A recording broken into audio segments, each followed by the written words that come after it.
मुल्क में एक सियासी अदम इस्तेहकाम है और हर कोई इसको ख़त्म करने के लिए अपने अपने मशवरे देता है। किसी का ख्याल है कि बातचीत हो और फिर बात जो है आगे बढ़े जिससे अदम इस्तेहकाम ख़त्म हो, और किसी का ख्याल है कि नहीं जी सिर्फ सख्ती से ही निपटा जाए और इसी तरह से ही इस्तेहकाम कायम रखा जाए। और कुछ लोगों का ख्याल है कि जनाब बाहर से कुछ फ़ोन कॉल्स आएंगी जिसके बाद हमें कुछ फ़ैसले तब्दील करने पड़ेंगे। मुशाहिद हुसैन सैयद साहब पहले भी इस बात का जिक्र कर चुके हैं, आज भी उन्होंने इस तरह की गुफ्तगू की कि क्यों नहीं हम इस तरह से बात का आगाज़ करते कि सियासी कैदियों को रिहा किया जाए ताकि मुल्क में एक बेहतर माहौल हो। इमरान साहब किसकी कॉल की बार बार बात करते हैं मुशाहिद हुसैन सैयद साहब जब ये बात कहते हैं कि एक कॉल आएगी और फिर आपको कैदी रिहा करने पड़ेंगे? मेरा ख्याल है कि मुशाहिद हुसैन सैयद साहब जो है ना वो क्योंकि वो भी एक सीनियर सियासतदान हैं, वो मामलात को समझते हैं, बैनुल अक़वामी मामलात को भी समझते हैं, तो वो माजी में पाकिस्तान में खुद बहुत सारे सियासी अमल का हिस्सा रहे हैं। तो वो क्योंकि माजी में ये देखते रहे हैं कि जब कॉल आती थी वो मुशर्रफ साहब हों उनको कॉल आ गई, नवाज शरीफ साहब हों उनको कॉल आ गई, मोहतरमा बेनज़ीर हों उनको कॉल आ गई, तो वो समझते हैं कि अब भी कॉल आ जाएगी तो मामला ठीक हो जाएंगे। तो वो उन्हें पता है कि ये कॉल आएगी, और कॉल पाकिस्तान में देखें जहाँ से भी आए सबसे बाअसर कॉल जो है वो अमरीका बादर की होती है। अमरीका बादर जब कॉल करता है तो हमारे हुक्मरान जो है ना वो फिर उसको तवज्जो देते हैं, छोटे मोटे स्टाफ तो नहीं है। ठीक है, लेकिन चौधरी साहब जब इमरान खान साहब ने ये नुक्ता उठाया था कि जनाब बाहर से एक ख़त आया और उसके बाद ये सारा, तो तब तो सारे ऐसे कह रहे थे कि जैसे कभी किसी ने मुदाखलत ही नहीं की हमारे मुल्क में, कभी कोई कॉल, कोई ख़त, कोई रुक्का, कोई पर्ची कभी आई ही नहीं। बिल्कुल ये सारा साइफर केस बना दिया गया उनके ऊपर कि जी इन्होंने तो ये सारा झूठ का बयानिया घड़ा है। तो अब फिर सब मान रहे हैं कि कोई कॉल अमेरिका से आएगी और मामला, तो इसका मतलब अमेरिकी कॉल्स तो फिर आती रहती हैं। जी ये कोई नई बात नहीं है, पाकिस्तान की सियासी तारीख जो है भरी पड़ी है इन मामलात में। अमेरिकन हेजेमनी जो दुनिया पे कायम है, ज़ाहिर है कोई भी अमेरिकन की कॉल या इवन अगर आपके मिडल ईस्ट से किसी दोस्त मुल्क की कॉल आ जाए तो फिर आपको उस पर वज़न तो देना पड़ता है, क्योंकि ज़ाहिर है पाकिस्तान में जो ये, और दूसरी बात यह है शमीना कि आप देखिए कि किस किस्म की कॉल आती है। अगर कोई भी हुक्मरान जो है, जब भुट्टो साहब का दौर था उस वक़्त उनको जब फांसी दी गई है उससे पहले, तो बहुत सारे जो दोस्त ममालिक थे उन्होंने ये कोशिश की कि पाकिस्तान इस किस्म के एडवेंचर में ना पड़े, और उसमें उस वक़्त मुअम्मर कज़ाफ़ी थे, यासर अरफ़ात थे, शाह फैसल थे, और ईरान से भी और दूसरे ममालिक से भी लोग बहुत सफारती कोशिशें की हुई। इमरान खान साहब के ऊपर जितने भी मुकदमे हैं वो तो ज़ाहिर है सियासी मुकदमे हैं।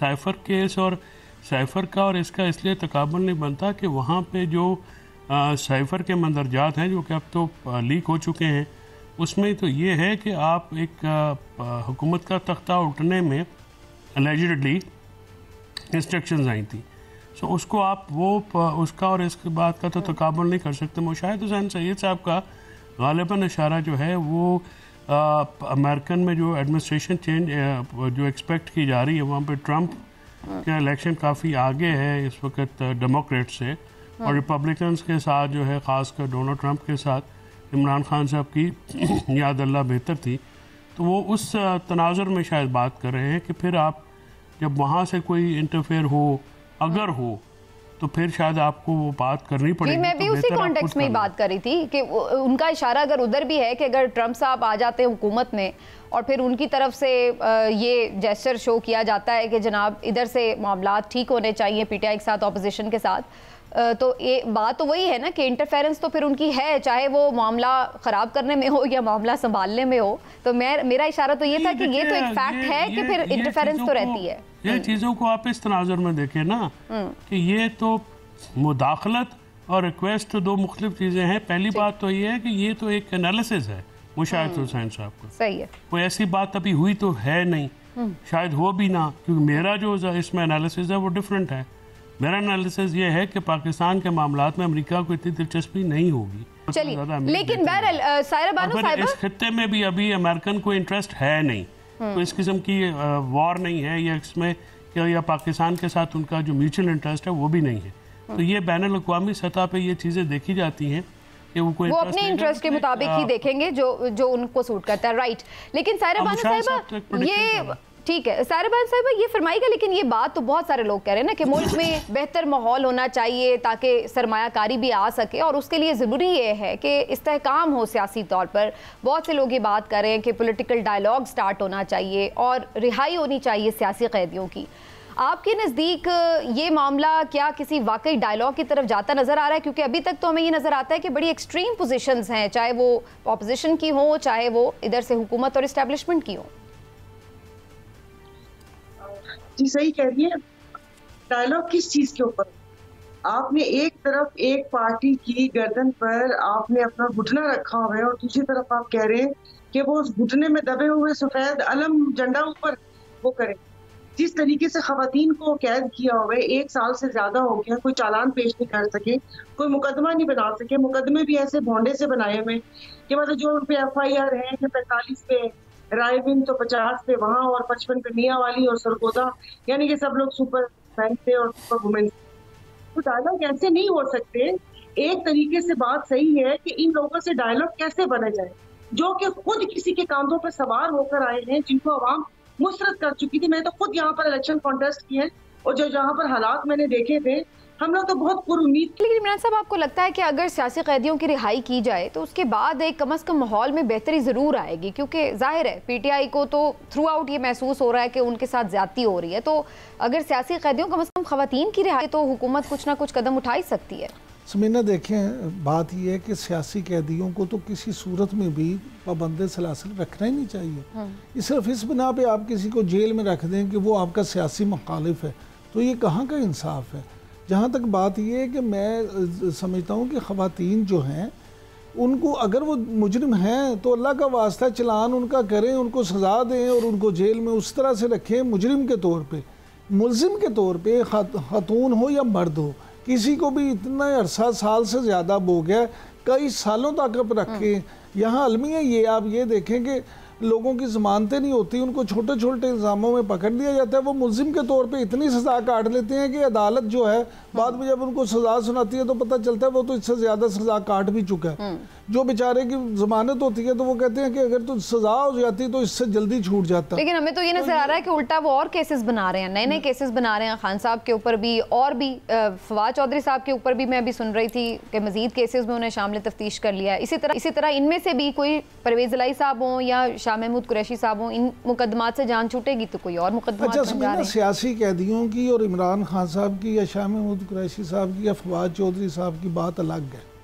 उसकी बात ये है कि जो लीडर होते हैं ना, जो रहनुमा होते हैं, उनको आप कारकुनों के साथ वो कर नहीं सकते। लीडरों के फ़ायदे भी अलग होते हैं, लीडरों के नुकसानात भी अलग होते हैं, इनकी ज़िंदगी भी अलग होती है। लेकिन उनके साथ ज़्यादती हो जाए ये तो कोई जस्टिफिकेशन नहीं है। नहीं, उनके साथ तो ज़्यादतियाँ इसलिए भी होती हैं कि वो अपने दौर में दूसरों के साथ भी ज़्यादतियाँ करते हैं। गरीब कारकुन बेचारा, उसके साथ तो हर दौर में ज़्यादती होती है। उसने तो ना उसके पास हुकूमत आती है, ना इक़्तिदार आता है, ना वो किसी के साथ कोई जुल्म कर सकता है, उसको किस जुर्म की सज़ा मिलती है? चाहे फवाद चौधरी साहब, शाह महमूद कुरैशी साहब या इमरान खान साहब, आप मान लें कि इन्होंने अपने सियासी मुखालफिन को कोई सज़ा सुनवाई होगी, या इन्होंने किसी को तुनिया होगा, इन्होंने किसी का ज़्यादती की होगी। इमरान खान साहब ने, लेकिन कारकुन तो उसके कैपेसिटी में नहीं होता। कारकुन बेचारा जो है, फवाद चौधरी साहब का कारकुन हो, शाह महमूद कुरैशी साहब का कारकुन हो, या इवन बानी चेयरमैन इमरान खान का कारकुन हो, उस बेचारे का क्या? वो उस वक्त भी जो यहाँ ज़मान पार्क के बाहर धक्के खाता था, आज भी बेचारा धक्के ही खा रहा है। सायरा बानो साहिबा फिर से हमारे साथ हैं। सायरा साहिबा, आप गुफ्तगू कर रही थी, सिग्नल ड्रॉप हो गए, अब अपनी बात कंप्लीट कर सकती हैं। आप ख़वातीन कैदियों की हवाले से बात कर रही थी, उनके ऊपर केसेस की। जी, ख़वातीन वहाँ पर कैद हैं, कोई ढंग का केस नहीं बना सके, चालान पेश नहीं कर सके, अदालत में जज के सामने उनका कोई केस नहीं लगा। ये किस बेस पे कह रहे हैं? खुद फॉर्म 47 किसी के कांधों पे सवार होकर आए हैं, सरमायाकारी हुई है, इनसे क्या बात होगी? जो ये हुकूमत बैठी हुई है, इनको हुकूमत पे बिठाने के लिए कमिश्नर रावलपिंडी का बयान दिलवाया गया कि बेटा चुप करके हुकूमत ले लो, वरना ये जितने हल्के खुले और सारा इलेक्शन का लदम करा दिया जाएगा। जो अपना वजीर दाखिला न लगा सके, जो अपना फाइनेंस मिनिस्टर न लगा सके, जो कोई पॉलिसी न बना सके, ये उनसे क्या बात होगी? अभी आपने देखा होगा पीपल्स पार्टी ने थोड़ा सा बोलने की कोशिश की, राव अनवर आए, और अभी आपने सिंध में बाबुल भैयों का देखा होगा कि वहां पर ये इनको असला सप्लाई करते हुए डाकुओं को पकड़े थे। आपने दोबारा कोई प्रोग्राम सुना? आपने कोई आवाज सुनी? बाजू मरोड़ने के हरबे होते होती पीपल्स पार्टी मुल्क के वसी तर मुफाद में आईनी मौजों को एंजॉय करते हुए कोने में बैठ गई। बात किससे करनी है? वो कह रही ना कि बहुत हो चुका हुजूर, अब सामने आइए,